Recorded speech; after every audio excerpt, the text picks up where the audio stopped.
예수님께서 마지막 유월절을 보내기 위해서 예루살렘에 올라가셨습니다. 예수님은 성전에서 매매하는 자들을 다 쫓아내시고 성전을 깨끗하게 하셨습니다. 또 성전에서 대제사장들과 서기관들과 논쟁하시고 여러 가지 말씀을 가르치셨습니다. 그리고 성전에서 나가셨는데 그때 제자 중 하나가 예루살렘 성전의 그 웅장함을 보고 감탄하며 말했습니다. 선생님이여 보소서, 이 돌들이 어떠하며 이 건물들이 어떠하니까. 당시 예루살렘에 있던 성전은 헤롯 대왕에 의해서 세워진 세 번째 성전입니다. 예루살렘에 제일 처음 세워진 성전은 솔로몬 성전입니다. 다윗이 심혈을 기울여 준비한 재료를 가지고 솔로몬이 온 국력을 총동원해서 어마어마하게 아름답고 화려한 성전을 지었습니다. 하지만 이 솔로몬 성전은 주전 586년 바벨론의 침략을 받아서 완전히 파괴됐습니다. 그 후 70년 동안 바벨론 포로 생활하다가 예루살렘으로 돌아온 사람들이 수룹바벨을 중심으로 성전을 재건했습니다. 이것을 수룹바벨 성전이라고 하는데 솔로몬의 처음 지었던 성전에 비해서 너무나 작고 보잘것없었습니다. 첫 번째 성전을 보았던 제사장들과 레위 사람들과 나이 많은 족장들은 이 성전의 초라함을 보고 대성통곡했습니다. 헤롯 왕은 자기가 정권을 잡은 다음에 유대인들의 환심을 사기 위해 46년 동안 엄청난 예산을 들여서 예루살렘 성전을 웅장하게 재건했습니다. 한 건물을 여러분 46년 동안 지었으니 이 얼마나 대단한 공사입니까? 광화문에 있는 세종문화회관을 짓는데 4년 걸렸습니다. 여의도에 있는 국회의사당을 짓는데 6년 걸렸습니다. 서초동에 있는 예술의 전당 전체를 건축하는데 9년 걸렸습니다. 그런데 여러분, 헤롯 왕은 46년에 걸쳐서 성전을 재건했습니다. 둘레가 1.5km였으며 예루살렘 성 전체의 6분의 1 면적이 당시 성전이었습니다. 그 당시 예루살렘 성전에 건축에 사용된 돌 하나의 길이가 13.7m, 높이가 4m, 두께가 3.2m였다고 합니다. 돌 하나의 무게가 약 570톤에 달하는 거대한 돌들이 이 예루살렘 성전 건축에 사용됐습니다. 성전들은 다 대리석으로 바닥을 깔았고 지붕과 문에는 금을 입혔습니다. 또 헤롯의 황금 포도나무, 아그리빠의 금사슬 등 여러 가지 진귀한 보물들로 성전을 장식했습니다. 그래서 이스라엘 백성들은 세상의 모든 것이 다 무너진다 할지라도 이 성전만은 영원할 것이라고 생각했습니다. 이 어마어마하게 웅장한 성전, 어마어마하게 아름답게 지어진 이 성전은 세상 끝날까지 영원할 것이다, 이렇게 믿었습니다. 예수님의 제자들도 그 예루살렘 성전을 지나가다가 그 웅장함에 압도됐습니다. 제자들은 입을 떡 벌리고 예수님께 이 웅장하고 화려한 성전을 보고 느끼신 소감을 여쭤본 것입니다. 선생님이여 보소서, 이 돌들이 어떠하며 이 건물들이 어떠하니까. 제자들은 예수님도 자기들처럼 성전의 웅장함과 화려함에 감탄할 거라고 예상한 것입니다. 그런데 예수님께서 깜짝 놀랄 만한 말씀을 하십니다. 네가 이 큰 건물들을 보느냐? 돌 하나도 돌 위에 남지 않고 다 무너지리라. 제자들은 이 성전의 웅장함과 아름다움만 보았지만 예수님은 성전이 처참하게 파괴되고 예루살렘이 멸망할 것을 미리 내다보신 겁니다. 실제로 주 70년 이스라엘이 로마에서 독립하기 위해서 봉기하자 로마 황제는 자기 아들 티투스 장군에게 예루살렘에 가서 반역을 진압하라고 명령합니다. 티투스 장군이 이끄는 6만 명의 로마 정예군이 예루살렘을 첩첩이 에워쌌습니다. 로마 군인들은 예루살렘 성벽을 무너뜨리고 예루살렘 곳곳에 불을 질렀습니다. 그때 예루살렘 성전도 불에 타서 잿더미가 되고 맙니다. 성전 안에 있던 그 금으로 만든 기구들이 다 녹아서 돌과 돌 사이로 스며들어갔습니다. 그러자 로마 군인들이 돌과 돌 사이에 있는 그 금을 찾기 위해서 돌 하나도 돌 위에 남기지 않고 다 헐어버렸습니다. 예수님이 40년 뒤에 있을 일을 정확하게 내다보고 말씀하신 것입니다. 예수님의 말씀을 들은 제자들은 갑자기 두려운 마음이 들었습니다. 무서운 생각이 들었습니다. 아니 이렇게 웅장한 성전이 무너진다고, 이렇게 튼튼하고 견고하게 지어진 성전이 무너진다면 이건 세상의 종말이 아닌가, 이 성전이 무너지는 날은 그 세상의 끝날이 아닌가, 그렇게 생각했습니다. 예루살렘 성전이 파괴될 거라는 말씀을 듣고 제자들은 자연스럽게 세상의 종말을 떠올린 것입니다. 그래서 베드로와 야고보와 요한과 안드레가 예수님께 조용히 찾아와서 여쭈었습니다. 우리에게 이르소서, 어느 때에 이런 일이 있겠사오며 이 모든 일이 이루어지려 할 때에 무슨 징조가 있사오리이까. 예수님은 주 70년 예루살렘 멸망을 세상 종말의 모형으로 말씀하셨습니다. 예루살렘 성전이 처참하게 파괴되는 모습은 장차 이 세상이 멸망하는 것의 모형이요 그림자입니다. 성전이 무너지는 것처럼 이 세상도 무너질 것을 보여주는 것입니다. 예수님은 말세의 징조로 세 가지를 말씀하셨습니다. 첫째 징조는 거짓 선지자가 많이 나타난다는 것입니다. 주님 말씀하셨습니다. 너희가 사람의 미혹을 받지 않도록 주의하라. 많은 사람이 내 이름으로 와서 내가 그라하여 많은 사람을 미혹하리라. 말세에는 내가 그리스도다, 내가 메시아다, 내가 재림주다 이렇게 주장하는 사람들이 많이 나타난다는 겁니다. 오늘날 여러분, 자칭 메시아라고 주장하는 사람이 얼마나 많습니까? 한국에도 무수히 많은 이단이 있습니다. 그들이 다 자기가 메시아라고 합니다. 자기가 재림주라고 합니다. 이단들은 예수 그리스도만 믿어서는 구원받을 수가 없고 자기들 교주도 믿어야 구원받을 수 있다고 주장합니다. 참부모를 믿어야 된다, 어머니 하나님을 믿어야 된다, 이 아무개가 보혜사다, 이런 헛소리하는 여러분 이단들이 한국에도 여러분 널려 있습니다. 그들은 기존 교회 다녀서는 구원받을 수가 없고 자기들 모임에 꼭 들어와야만 구원받을 수 있다고 주장합니다. 그들은 자기들 모임 숫자가 14만 4천 명이 되면 신천지가 이루어진다고 주장합니다. 여러분 새빨간 거짓말입니다. 전부 정신 나간 헛소리입니다. 이단들은 사람들을 아름아름 점조직으로 접촉해서 자기들 모임에 데리고 갑니다. 자기들과 성경 공부하는 것을 절대로 비밀로 하라고 합니다. 교회 목사님한테 절대 알리지 말고 자기 가족에게도 비밀로 하라고 합니다. 그런 여러분, 예수님의 재림은 그렇게 자기들끼리만 알 수 있도록 몰래 이루어지지 않습니다. 주님은 온 세상에 다 알 수 있도록 공개적으로 다시 오실 것입니다. 예수님 말씀하셨습니다. 마가복음 13장 26절입니다. 그때 인자가 구름을 타고 큰 권능과 영광으로 오는 것을 사람들이 보리라. 초림의 예수님은 베들레헴의 마국간에 조용히 오셨습니다. 아무도 모르게 오셨습니다. 그러나 재림의 예수님은 구름을 타고 온 세상 사람들이 다 볼 수 있도록 큰 영광 가운데 오실 거라고 했습니다.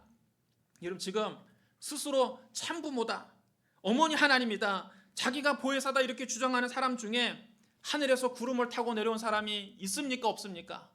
없지요. 그런 여러분 그들은 다 가짜입니다. 그 광경을 전 세계가 다 볼 것이라고 했습니다. 주님 말씀하셨습니다. 누가복음 21장 35절입니다. 이날은 온 지구상에 관한 모든 사람에게 임하리라. 온 지구상에는 모든 사람이 주님의 재림을 볼 것이라는 것입니다. 주님이 구름을 타고 다시 오시는 장면을 사람들이 다 스마트폰으로 찍어서 자기 SNS에 올릴 것입니다. 주님의 재림은 이렇게 전 세계 모든 사람들이 다 알 수 있도록 공개적으로 이루어질 것입니다. 그런 여러분, 현재 자칭 그리스도다, 자칭 메시아다, 자칭 재림주다 주장하는 사람들은 전부 다 가짜입니다. 그들은 성경을 희한하게 해석해서 그리스도의 복음을 변질시키고 사람들을 미혹합니다. 그들은 사람들의 영혼을 도둑질하고 인생을 망치고 있습니다. 가정에서 가출하게 만들고 직장을 그만두게 하고 전 재산을 헌납하게 합니다. 그들의 교묘한 말장난에 여러분 속지 마십시오. 구원의 길은 오직 예수 그리스도뿐입니다. 예수님 말씀하셨습니다. 내가 곧 길이요 진리요 생명이니 나로 말미암지 않고는 아버지께로 올 자가 없느니라. 여러분 따라 주시옵니다. 예수가 길이다, 예수가 진리다, 예수가 생명이다. 여러분 예수님만이 길이요 진리요 생명입니다. 예수님만이 우리가 하나님께 나아갈 수 있는 유일한 길입니다. 예수님만이 구원의 유일한 길입니다. 왜 예수 그리스도뿐입니까? 왜 예수만 믿어야 됩니까? 우리의 죄를 대신 짊어지고 십자가에서 피 흘리신 분은 예수 그리스도 한 분밖에 안 계시기 때문입니다. 죽음을 이기고 부활하신 분도 예수 그리스도 한 분밖에 안 계시기 때문입니다. 그러므로 예수 그리스도만이 우리의 유일한 구주이십니다. 예수님 외에 구원의 다른 길은 없습니다. 성경은 단언합니다. 다른 이로서는 구원을 받을 수 없나니 천하 사람 중에 구원을 받을 만한 다른 이름을 우리에게 주신 일이 없습니다. 그럼 여러분, 예수 그리스도 외에 다른 구원자를 이야기하는 사람들은 전부 다 거짓 교사요 이단입니다. 이런 거짓 복음에 속지 마십시오. 사도 바울은 이렇게 다른 복음을 전하는 사람들을 단호하게 저주했습니다. 다른 복음은 없나니 다만 어떤 사람들이 너희를 교란하여 그리스도의 복음을 변하게 하려 함이라. 그러나 우리나 혹은 하늘로부터 온 천사라도 우리가 너희에게 전한 복음 외에 다른 복음을 전하면 저주를 받을지어다. 내가 전에 말하였거니와 내가 지금 다시 말하노니 만일 누구든지 너희가 받은 것 외에 다른 복음을 전하면 저주를 받을지어다. 예수 그리스도의 십자가 복음 외에 다른 복음은 없습니다. 나를 위해서 십자가에서 죽으시고 나를 위해 부활하신 예수 그리스도만이 복음입니다. 이 복음 외에 다른 복음은 없습니다. 예수님 외에 다른 복음은 없습니다. 하나님 말씀을 바로 알고 거짓 그리스도, 거짓 복음에 미혹당하지 않기를 주님의 이름으로 축원합니다. 둘째 징조는 난리와 난리의 소문입니다. 예수님 말씀하셨습니다. 난리와 난리의 소문을 들을 때에 두려워하지 말라. 이런 일이 있어야 돼. 아직 끝은 아니니라. 민족이 민족을, 나라가 나라를 대적하여 일어나겠고. 요즘 우리가 매일같이 접하는 뉴스가 여러분 이 내용 아닙니까?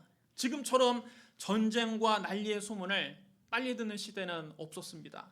우리는 TV와 인터넷을 통해서 민족이 민족을, 나라가 나라를 대적하는 전쟁의 현장을 실시간으로 중계받고 있습니다. 마치 영화의 한 장면을 보듯이 전쟁의 현장을 우리는 시청하고 있습니다.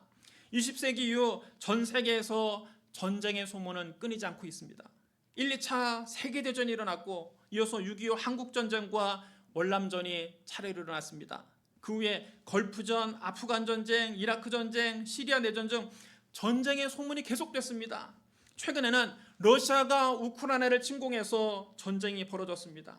이스라엘과 팔레스타인 지금도 분쟁을 하고 있습니다. 또 우리는 알카에다의 9.11 테러로 미국의 월드 트레이드 센터가 항공기에 의해서 두동강나는 충격적인 장면을 TV로 다 보았습니다. 여러분, 이런 게 말세의 징조입니다. 전쟁의 소문, 테러의 소문, 난리의 소문이 날 때 우리는 주님 오실 날이 가까이 왔다, 가까이 왔군 하는 것을 깨달아야 됩니다. 세 번째 징조는 지진과 기근입니다. 주님 말씀하셨습니다. 곳곳에 지진이 있으며 기근이 있으리니 이는 재난의 시작이니라. 여러분, 작년 6월 10일 전북 부안에서 규모 4.8의 지진이 발생했습니다. 전국에서 진동이 감지됐습니다. 2023년 11월 30일에는 경북 경주에서 규모 4.0의 지진이 발생했습니다.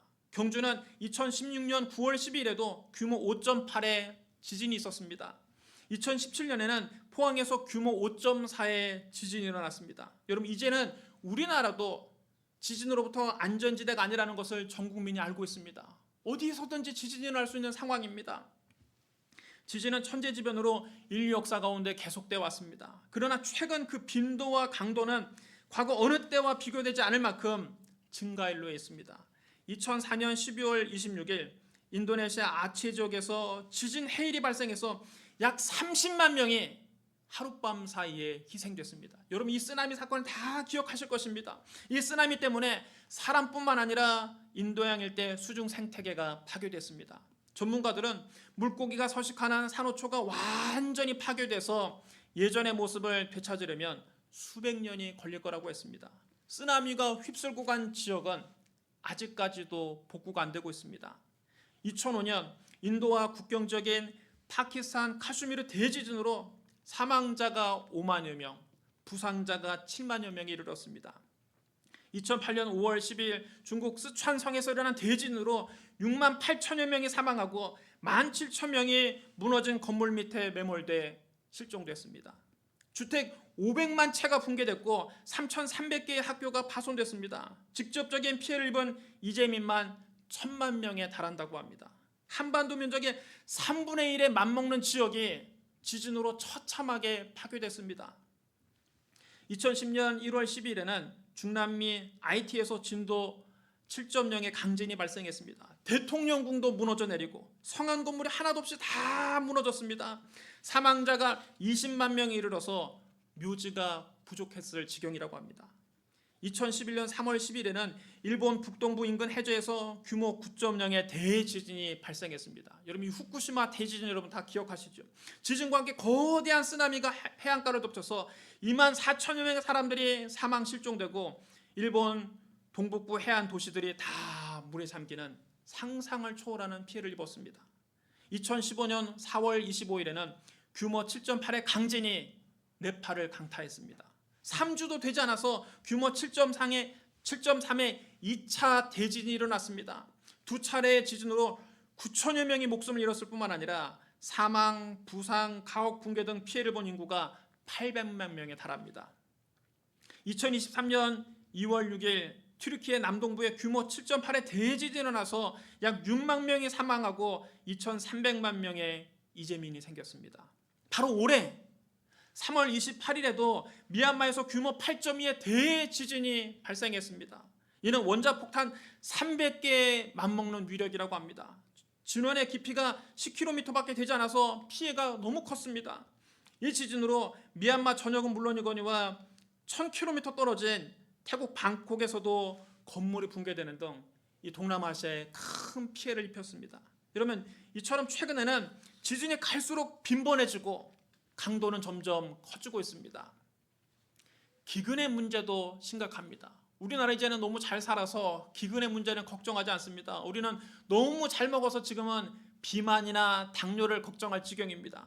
하지만 전 세계 80억 인구 가운데 지금도 10억 명은 식량 부족으로 굶주려 있습니다.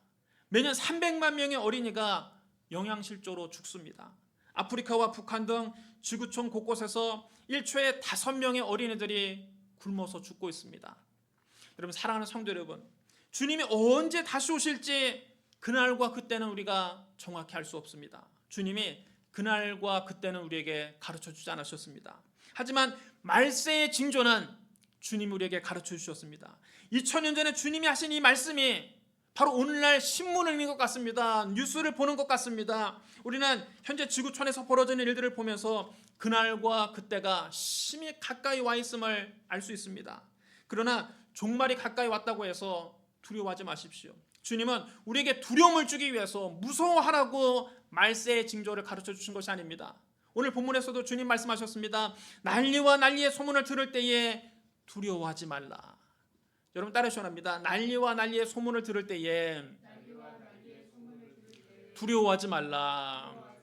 여러분, 신문에서 이런 뉴스를 볼 때에, TV에서 이런 뉴스를 볼 때에 두려워하지 마십시오. 주님 우리에게 말세의 징조에 대해서 말씀하신 것은 우리에게 겁을 주려고 말씀하신 것이 아니라 영적으로 깨어 있으라고 말씀하신 것입니다. 항상 기도하고 깨어 있어서 주님의 다시 오실 날을 기다리라고 말세의 징조를 가르쳐 주신 것입니다.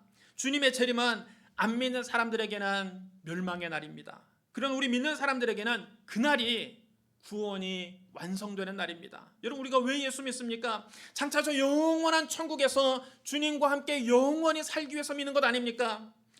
예수님이 왜 다시 오십니까? 우리 믿는 사람들을 공중으로 끌어올리기 위해서 다시 오시는 것 아닙니까? 그러므로 주님의 재림은 두려워할 일이 아니라 우리가 간절히 소망하며 기다려야 할 일입니다. 성경의 마지막 책인 요한계시록이 여러분 어떻게 끝납니까? 성경의 마지막 말씀은 이렇게 끝납니다. 사도 요한이 장차 마지막 때 있을 일을 다 보고 난 다음 이렇게 고백했습니다. 아멘 주 예수여 오시옵소서. 여러분 따라하시기 바랍니다. 아멘 주 예수여 오시옵소서. 사도 요한은 장차 마지막 때 일어날 일을 보고 난 다음에 마음속에 두려워한 것이 아니라 주님이 다시 오실 날을 간절히 소망하며 기다렸습니다. 저와 여러분에게 이 믿음이 있어야 합니다. 말세의 징조를 보면서 두려워할 것이 아니라 주님이 다시 오실 날이 가까웠음을 알고 그날을 소망 가운데 기다려야 합니다. 주님의 재림은 안 믿는 사람에게는 크게 두려운 날이지만 우리 믿는 사람들에게는 간절히 기다리는 날입니다. 그러므로 항상 기도하고 깨어 있어서 다시 오실 주님을 기다리시기 바랍니다. 주님이 오늘 오시든 내일 오시든 언제 오시든 기쁨으로 주님을 영접하시기 바랍니다. 주님이 구름을 타고 다시 오시는 날 공중에서 주님을 영접하는 저와 여러분 되시기를 주님의 이름으로 축복합니다. 우리 기도하겠습니다. 사랑과 은혜가 풍성하신 하나님 아버지, 우리는 주님이 말씀하신 말세의 징조를 지금 우리 두 눈으로 똑똑히 보고 있습니다. 주님의 다시 오실 날 심히 가까운 이때에 우리가 영적으로 깨어있게 하여 주옵소서. 주님이 언제 다시 오실지 모르니 우리가 더욱 깨어있게 하여 주옵소서. 주님 다시 오시는 날 우리 모두 공중에서 주님을 영접하게 하여 주옵소서. 아멘. 주 예수여 오시옵소서. 예수님 이름으로 감사하며 기도드리옵나이다. 아멘.